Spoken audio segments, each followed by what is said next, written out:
Good morning. First, I want to thank the organizers of DevOpsDays Boston for organizing this event and all the sponsors.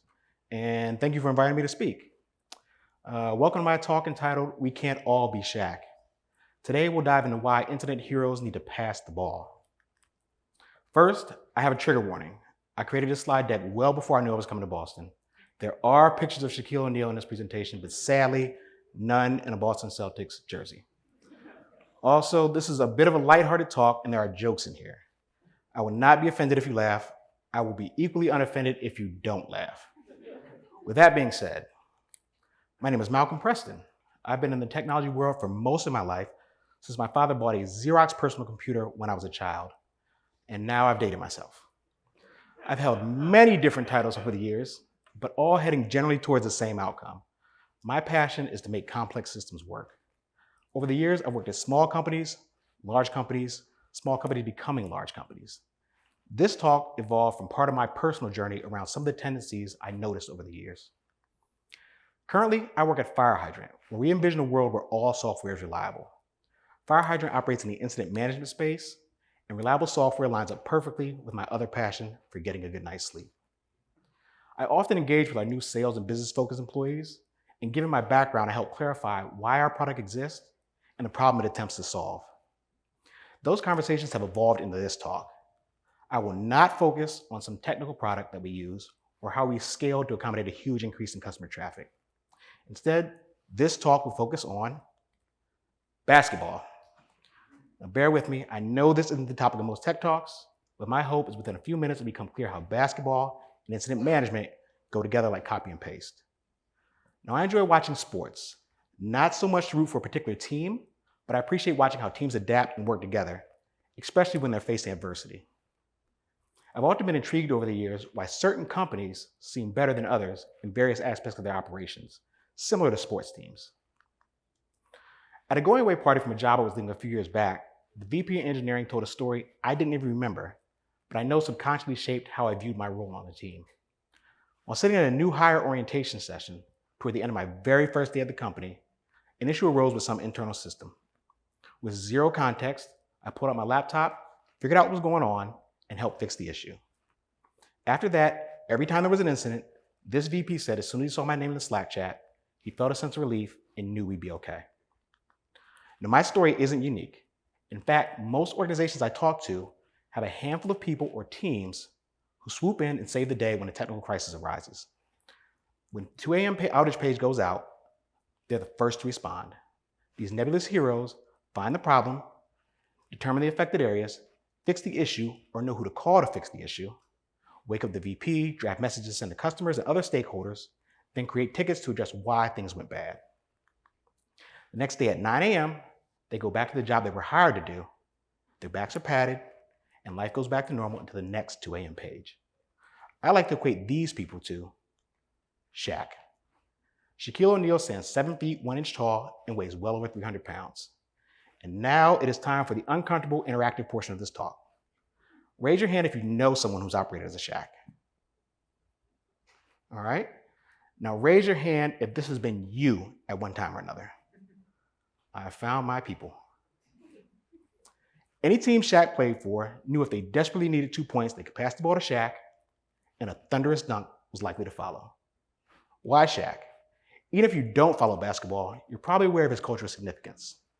If you had no idea who he was, and you were playing pickup basketball and this guy showed up, you certainly want him on your side. These incident response heroes aren't usually 7 feet tall, but when a moment arises when the team needs a quick victory, these people seem to always come through in the clutch. If you've been this person at your company, you know how good that can feel, but you also know how exhausting it can be. Why is this a problem? As individuals, we bring our talents every day with the goal of some kind of personal satisfaction. That satisfaction could be monetary compensation, pride in doing good work, helping the team, changing the world, or any other personal motivation. A team brings these groups of individuals together under some guidance with the goal of winning games while they're together. In sports, it could be a year or a season. In your company, that time frame could revolve around quarterly goals or longer-term projects. An organization continually sponsors teams with the goal of repeating success on a long-term basis. It's true, When you have individuals operating like Shaq, games are getting won, incidents are getting resolved, but are you truly setting up your organization for longer-term success by just doing it for them every time? The problem for a lot of organizations is Shaq makes dunking look easy. Incidents are being remediated, and nobody else is really feeling the pain. So much so that your company might not think there's a problem. And without the tools or headcount to make a sweeping change, it turns into a self-fulfilling prophecy. There's not a great system in place, but you know what to do. So you just end up continuing to do it. This negates the need for a system and puts the onus back on you. Even as an individual contributor, there needs to be an understanding of what's best for the organization long term. It's also not realistic to ask other teammates to just do what Shaq does. While it may feel good to be a center of attention and a key contributor to success, establishing long-term, sustainable practices will help the organization in the future. I lied. I'm a liar. I'm pandering right now. But a small piece of trivia, I was living in Union Square in Somerville when the Celtics last won the championship. And the Patriots, and the Bruins, and the Red Sox, and the Revolution. You folks were so pleased with yourselves. You were. DevOpsDays Cleveland, I'm ready. Put me in the game, coach. I'd like to share another personal anecdote about the time I got a new observability tool adopted at a previous employer. It's an older meme, but it checks out. As a company, we became heavily invested in a self-hosting, a NoSQL database. It was very web scale. I had used that product in the past, quite a bit actually, and became one of the de facto resources when anything bad or puzzling happened that might be related to that database platform. At some point, I realized I had become a bottleneck in terms of support, and to be honest, I felt a little uncomfortable with the amount of stress that brought knowing I'd be integral in just about any issue possibly involving these database deployments, which had proliferated to just about every microservice that we created. I researched and advocated for a database monitoring and analysis tool that could help the rest of our team self-service and bring more reliability to the systems that they were responsible for. When I was met with skepticism around why we even needed a product like this, I realized no one else thought there was a problem to solve. And that was because every time there was an incident, Shaq. In a pre-COVID world, I often gleaned a lot of peripheral information around what other teams were doing just by happenstance. Someone might want to introduce a new infrastructure component they weren't familiar with and might ask for advice. Or I might hear about some upcoming change or challenge just from casual conversation. I would say the vast majority of the service dependency matrix in my head at past companies originated from water cooler talk. In a past era, it would have been through smoke break conversations. Unfortunately, in a post-COVID world, most of us are working in further siloed environments just because we rarely see our coworkers face to face. And in some cases, there's less communication outside of immediate work-related conversations. This facilitates the need to codify what incident responders do and who should be involved in various scenarios. One hero, knowing where all the bodies are buried, swooping in and saving the day is becoming less and less of a reality. Times change, technology changes, and platforms are becoming more and more complex. What worked in the past doesn't always work in the present or in the future. Perhaps your company's acquired 3 companies in the past 2 years, and I'm sure they're using the same cloud providers, languages, tools, and workflows.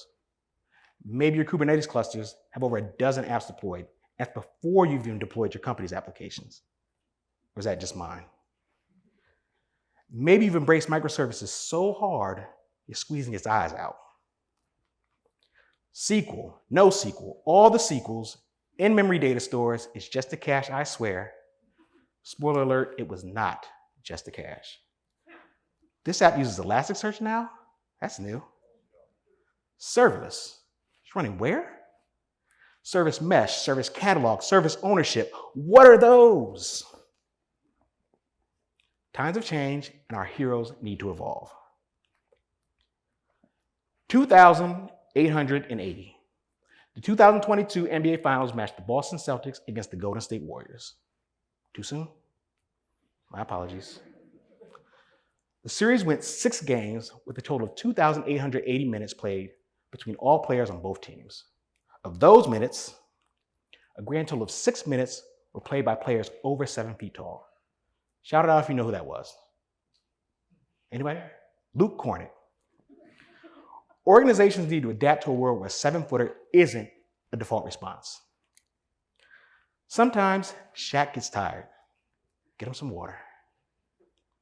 Sometimes Shaq gets hurt. Burnout in our industry is a real thing. And let's be honest, sometimes Shaq isn't the easiest team member to get along with. Kobe. Let it breathe. All right, so where do we go from here? It's time to pass the ball.